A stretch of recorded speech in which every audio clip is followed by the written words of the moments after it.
आज Doubtnut app download करें। Doubtnut पर अपने सभी गणित, रसायन विज्ञान, भौतिक विज्ञान और जीव विज्ञान के डाउट्स का करो सफाया। बस प्रश्न की फोटो खींचो, एक ही प्रश्न को क्रॉप करो और तुरंत वीडियो सोल्यूशन पाओ। अभी डाउनलोड करें। हमारे पास क्वेश्चन क्या दिया हुआ है कि एक 20 सेंटीमीटर फोकस दूरी के अवतल दर्पण से 30 सेंटीमीटर दूरी पर बिंब रखा है। बिंब यानी वस्तु रखी है, तो प्रतिबिंब की प्रकृति एवं आवर्धन होगा। इसके लिए हमारे पास चार विकल्प हैं। पहला विकल्प क्या है कि वास्तविक और -2, दूसरा विकल्प है आभासी और -2, और तीसरा विकल्प है वास्तविक और +2, और चौथा विकल्प है आभासी और +2।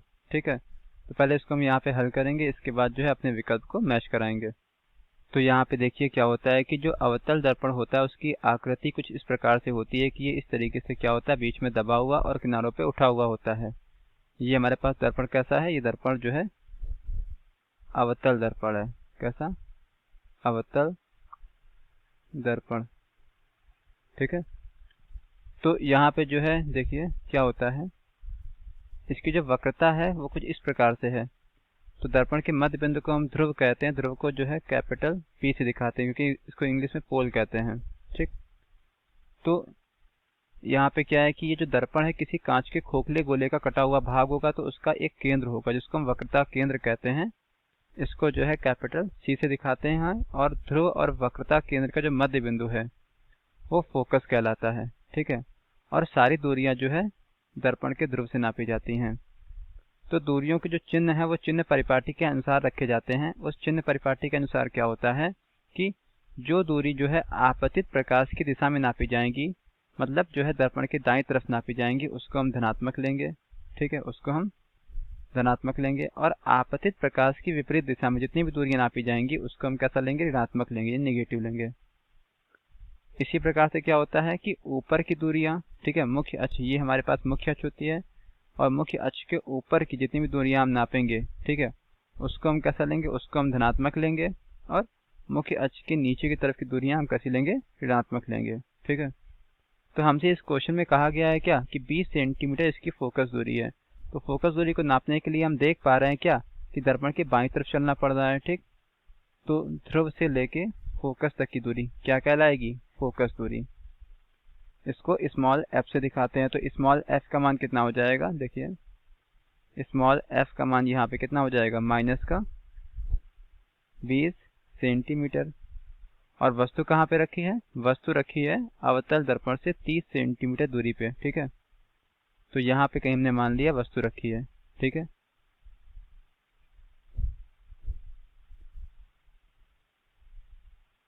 दर्पण से लेके वस्तु तक की दूरी को हम वस्तु की दूरी कहते हैं। इसको स्मॉल u से दिखाते हैं। तो स्मॉल u को भी हम दर्पण के बाईं तरफ ही नाप रहे हैं, तो यहाँ पे क्या हो जाएगा, स्मॉल u का मान भी कितना हो जाएगा, माइनस का मतलब निगेटिव रहेगा, -30 सेंटीमीटर। ठीक, तो यहाँ पे क्या करेंगे हम, दर्पण का हमारे पास सूत्र होता है, उसकी सहायता से हम v का मान निकालेंगे। v क्या होता है, ठीक है, दर्पण के ध्रुव से प्रतिबिंब तक की दूरी। तो इसके लिए हमारे पास सूत्र क्या होता है, देखिए 1/u प्लस 1/v बराबर 1/f। तो v का मान निकालना है, तो हमने यहाँ पे क्या किया, 1/v को यहाँ पे रखा, v वाला पद यहाँ पे रखा, बाकी u वाले पद को हमने बराबर के इस तरफ भेज दिया। तो 1/f माइनस 1/u हो गया। तो यहाँ पे क्या आ जाएगा, 1/v बराबर f का मान कितना है, f का मान है -20, माइनस u का मान कितना है, u का मान है -30। तो इसको आगे हल करेंगे तो कितना आ जाएगा, 1/v बराबर -1/20, और माइनस कितना हो जाएगा, प्लस हो जाएगा, प्लस 1/30। तो यहाँ से इसको आगे हल करेंगे तो कितना आ जाएगा, 1/v, और 20 और 30 का लासा कितना हो जाएगा, ये हमारे पास हो जाएगा कितना, 60। तो यहाँ पे -3 आ जाएगा, यहाँ पे +2 आ जाएगा। तो यहाँ पे कितना हो जाएगा, 1/v बराबर -1/60। तो यहाँ से v का मान कितना आ गया, v का मान आ गया -60 सेंटीमीटर। ठीक, ये यहाँ पे जो माइनस का चिन्ह है वो ये दिखा रहा है कि जो प्रतिबिंब है, मतलब जो प्रतिबिंब की दूरी है वो दर्पण के बाईं तरफ ही नापी गई है, या हम यूँ कहें कि जिस तरफ वस्तु रखी है उसी तरफ जो है उस वस्तु का प्रतिबिंब बन रहा है। ठीक है, तो जो प्रतिबिंब है वो हमारा कहाँ पे, इधर कहीं बन रहा होगा। ठीक, तो जो दर्पण के सामने बना हुआ प्रतिबिंब होता है वो कैसा होता है, वास्तविक होता है। मतलब यहाँ पे क्या होता है कि वास्तविक जो है परावर्तित किरणें आपस में कट करती हैं यानी काटती हैं। तो जहाँ पे जो है परावर्तित किरणें आपस में कट होती है तो वहीं पे क्या होता है, प्रतिबिंब बनता है। और अगर जो है दर्पण के पीछे बन रहा होगा यानी कि दर्पण के जो इस तरफ बनता है तो वो जो प्रतिबिंब कैसा होता है, आभासी होता है। लेकिन यहाँ पे क्या है, यहाँ पे हम देख पा रहे हैं यहाँ पे क्या है कि जो प्रतिबिंब की दूरी है वो नेगेटिव आई है। मतलब यहाँ पे क्या है कि उसको इस तरफ नापा गया यानी प्रतिबिंब हमारा इस तरफ कहीं बन रहा होगा। ठीक है, तो यहाँ पे क्या हो जाएगा, जो प्रतिबिंब की प्रकृति है वो कैसी हो जाएगी, वास्तविक हो जाएगी। ठीक है, इसके लिए हम आपको एक और चीज बताएंगे। ठीक है, देखिए अब यहाँ पे बात करेंगे, पहले बात कर ले रहे हैं आवर्धन की, जो कि हमको यहाँ पे निकालना है। ठीक है, इस क्वेश्चन में हमसे अगला पार्ट क्या कहा गया है कि आवर्धन क्या होगा। तो आवर्धन को हम लोग दिखाते हैं स्मॉल m से। तो स्मॉल m आवर्धन क्या होता है, आवर्धन हमको ये दिखाता है कि जो प्रतिबिंब का आकार है वो वस्तु के आकार की तुलना में कितना बड़ा है। यानी कि यहाँ पे क्या है, m बराबर क्या हो जाएगा, i डैश बटे o डैश। अब आप ये कहेंगे कि i डैश और o डैश क्या है, तो i डैश क्या होता है, प्रतिबिंब का आकार, और o डैश वस्तु का आकार माना हमने।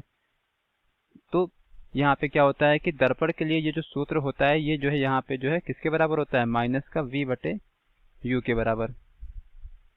तो यहाँ से हमें i डैश यानी प्रतिबिंब का आकार और वस्तु का आकार नहीं पता है, तो m बराबर क्या होगा, आवर्धन का मान निकालेंगे v और u की सहायता से। तो v का मान कितना है, देखिए ये माइनस फॉर्मूले का हो गया, और फिर v का मान कितना है, माइनस का 60, और u का मान कितना है, u का मान है कितना, देखिए माइनस का 30। तो यहाँ पे इस तरीके से माइनस का 30 आ गया। तो ये इस तरीके से कैंसिल हो गया, माइनस से माइनस कैंसिल हो गया। ठीक, कितना आ गया, आवर्धन का मान यहाँ से निकल के आ रहा है कितना, ये आ रहा है माइनस का 2। ठीक है,